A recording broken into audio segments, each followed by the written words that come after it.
কোরআনের আইন বাস্তবায়ন হলে সমাজটা কেমন হয় একটা ছোট্ট ঘটনা বলবো, বলেই শেষ। ছোট্ট ঘটনা বলবো।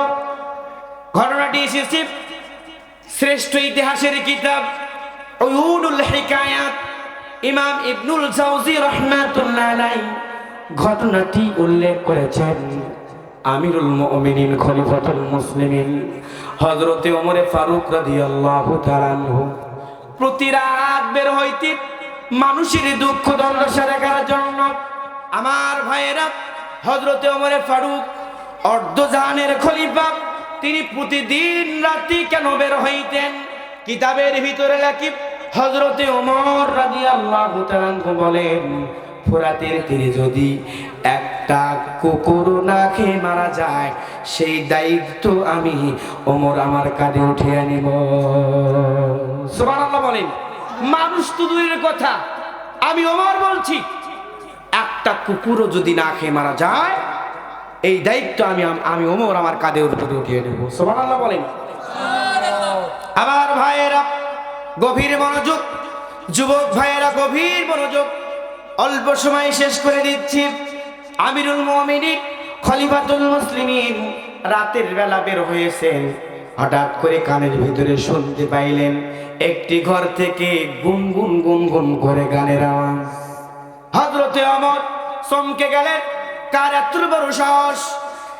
যেই রাষ্ট্রের সংবিধান হলো কোরআন, সেই রাষ্ট্রের নাগরিক গায়ে গান, এটা হতেই পারে না। হযরতে ওমর দাঁড়ালেন ঘরের পাশে, ক্লিয়ার হলেন আসলে নারীটা গান গায় নাকি অন্য কিছু।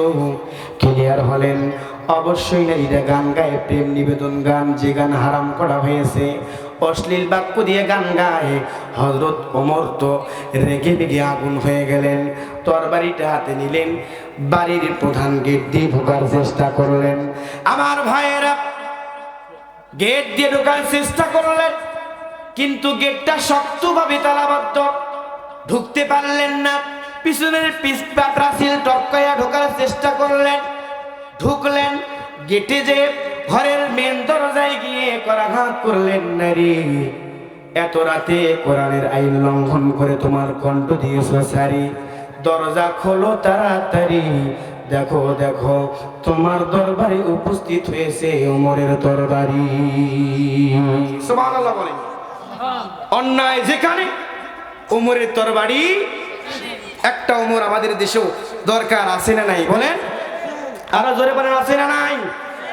দাও খোদা দাও আমায় আবার ওমর দারাজ দিল, দাও আলীর মতো বীর সেনানী, আলীর মতো বীর সেনানী, জাগাতে নিখিল, দাও খোদা দাও আমায় আবার ওমর দারাজ দিল।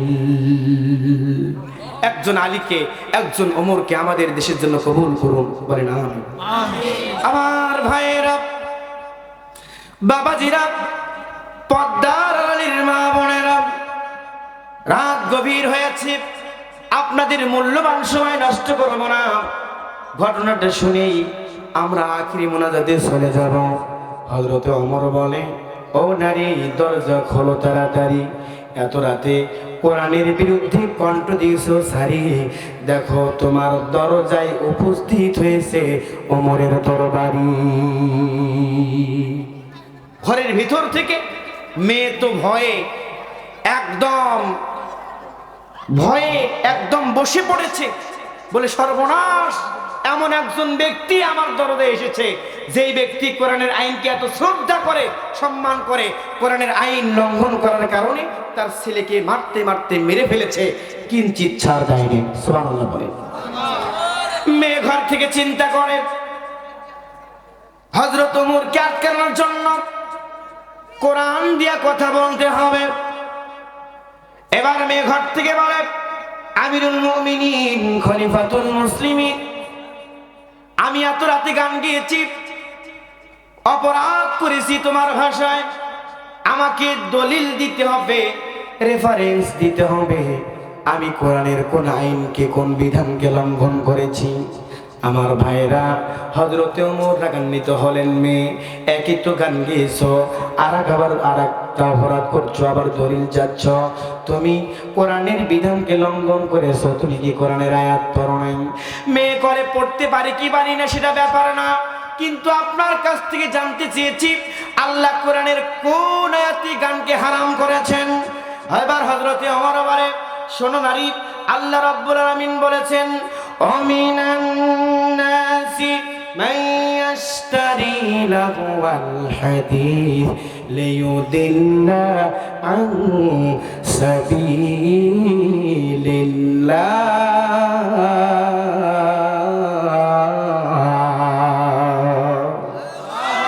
আর জোরে বলেন আল্লাহু আকবার। আমার ভাইরা, হযরতে ওমর বলে, নারী শোনো, আল্লাহ বলেছে আমিনান নাস মান ইয়াশতারি লাহুল হাদিস লিয়ুদিল্লা আন সাবিলিল্লাহ। মানুষের ভিতরে এমন কিছু মানুষ আছে অশ্লীল গান গায়, অশ্লীল কবিতা আবৃত্তি করে, যা দ্বারা মানুষকে তারা আল্লাহর পথ থেকে বিভ্রান্ত করে। ওই সমস্ত অশ্লীল গান, ওই সমস্ত অশ্লীল কথাবার্তা, ওই সমস্ত অশ্লীল কবিতা আল্লাহ রাব্বুল আলামিন হারাম করেছে। বলেন, গান হালাল না হারাম? ভাই, যুবক ভাইরা, এই যে যুবক ভাইরা, বলেন তো জোরে, গান হালাল না হারাম? শুধু হারাম নয়, শুনে নেন যুবক ভাইরা, শোনেন, পর্দার আড়ালের মা বোনেরা শোনেন, এমন যুবক আছে রাতের বেলা ঘুমাবার সময়, যেটাকে অর্ধ মৃত্যু বলা হয়, এই যুবকেরা ঘুমাবার সময় কানে হেডফোন লাগায়া গান শুনতে শুনতে ঘুমায়। এরকম কপাল ভরা মুসলমান আছে, ফজরের সময় মসজিদে মুয়াজ্জিন আসসালাতু খায়রুম মিনান নাওম বলে, যুবকের হেডফোনে ততক্ষণ পর্যন্ত গান বাজে। আছে না নেই বলেন? অনেক নারী আছে স্টার জলসা জি বাংলা দেখে দেখে জীবন নষ্ট করছে। বলবেন হুজুর, গান শুনলে, স্টার জলসা জি বাংলা দেখলে ক্ষতি কি? শুনেন রাসূলুল্লাহর হাদিস। রাসূলুল্লাহ বলেছে, আল গিনা ইউমবিতুন নিফাক ফিল কলব কামা ইউমবিতুল মাউ যারআ। যে ব্যক্তি গান শুনে, গান বলে, সিনেমা দেখে, নাটক দেখে, থিয়েটার দেখে, আসমান থেকে পানি বর্ষণ হলে যেভাবে করে জমিনের ভিতরে ঘাস জন্ম নেয়, ঠিক তেমনি ভাবে যারা গান শুনে, সিনেমা দেখে, নাটক দেখে, স্টার জলসা জি বাংলা দেখে, ঠিক তেমনি ভাবে তাদের অন্তরের ভিতরে কুফরি আর মুনাফিকের নাফাক পয়দা হতে থাকে। বলেন নাউজুবিল্লাহ।